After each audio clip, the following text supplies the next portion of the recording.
bien de fois. Oui, combien de fois, toi, Nicolas? Combien de fois, toi, Cécile? Toi, Michel? Combien de fois, vous toutes et tous dans la salle, vous êtes-vous retrouvés dans des situations complètement improbables? Des situations de jugement, d'interprétation, de doute, d'incompréhension, d'agressivité ou de je ne sais quoi d'autre qui vous a fait devenir rouge tomate de colère, vert de rage comme Hulk, ou encore avez-vous ri jaune, ou alors vous avez vu tout en noir, noir c'est noir, il n'y a plus d'espoir.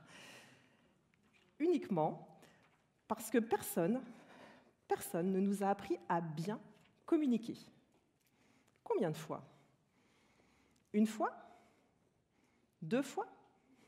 3 fois? Je vois que vous levez la main. Des centaines de fois? Des milliers de fois, plus encore? Mais est-ce qu'une fois, une seule fois, dans toute votre vie, on vous a appris à bien communiquer? Alors oui, comme disait Anne juste avant, on nous a appris le français, la grammaire, la syntaxe, à faire de jolies phrases, à être gentil avec nos camarades, la politesse, bien évidemment. Mais on a omis de nous expliquer pourquoi il est important de bien communiquer. Et encore plus, pourquoi il est essentiel de communiquer positivement. La bonne nouvelle, mesdames et messieurs, c'est que nous avons toutes et tous la possibilité d'apprendre à communiquer positivement. Je dis bien positivement. Car écoutez bien, la communication positive, ça s'apprend et ça se cultive. Je répète, la communication positive, ça s'apprend et ça se cultive. Oui, ça se cultive. Et heureusement que ça se cultive, parce que personnellement, j'ai grandi dans une famille où la communication était totalement défaillante. Et quand je dis défaillante, je devrais dire plutôt violente. Des cris, des hurlements, de l'agressivité, des humiliations, bref, un environnement totalement nocif.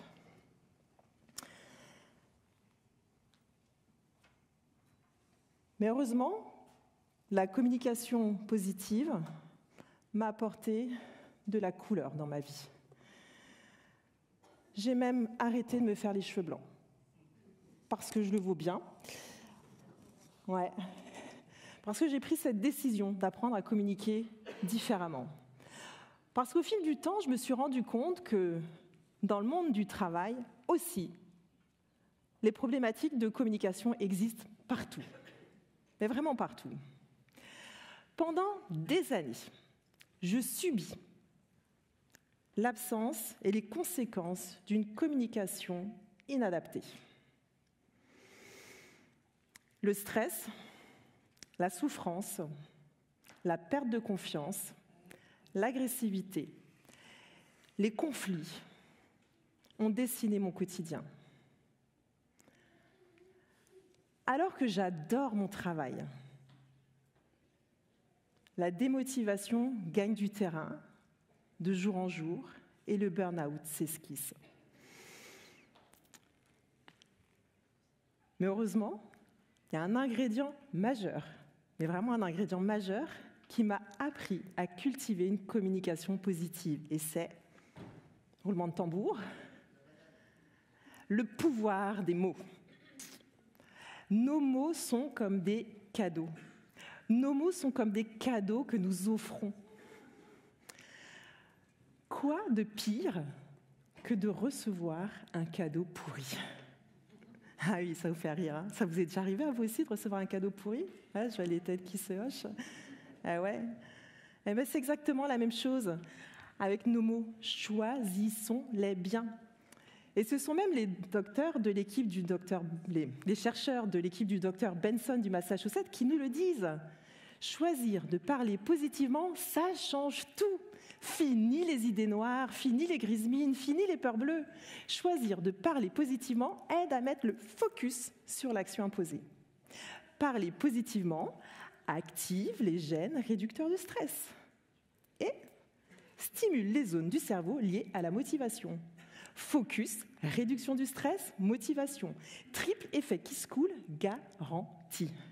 Parce que l'air de rien, au quotidien, nous avons tendance à formuler nos phrases en demi-teinte, par habitude, par mimétisme, par culture. Et pas que. Si, je vous assure. Qui parmi vous, là, dans la salle, a dit, depuis ce matin, peut-être même depuis là, que vous êtes rentrés dans la salle, c'est pas mal. Vous avez levé la main, là, ceux qui ont dit c'est pas mal aujourd'hui. Oh, les menteurs, les petits menteurs. Ah, une main au fond, deux mains. Non, personne, vous dites pas, c'est pas mal. Ah, une main timide. Ah, c'est pas mal. Alors qu'en réalité, il existe tellement, mais tellement de mots pour nous exprimer avec clarté. Vous auriez pu dire quoi à la place de c'est pas mal? C'est bien, c'est super, c'est génial, ça me plaît. On peut dire aussi réellement ce qu'on pense, c'était moyen.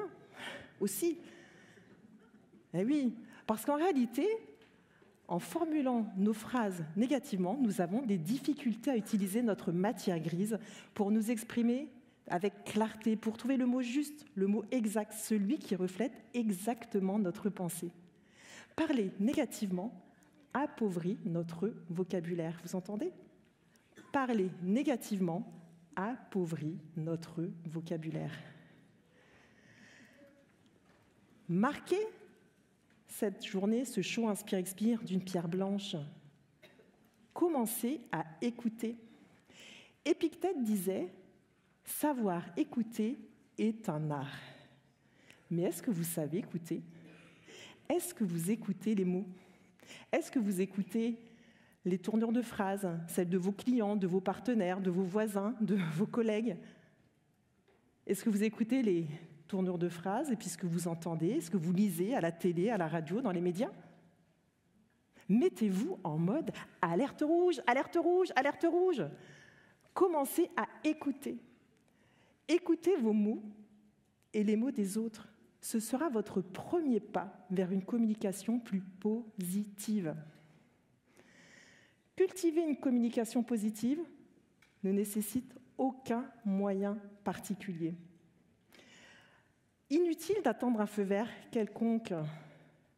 Vous avez carte blanche pour commencer dès maintenant. Alors pour éviter de faire chou blanc, entraînez-vous, car rappelez-vous, la communication positive, ça s'apprend et ça se... Et ça se... Et ça se... Merci.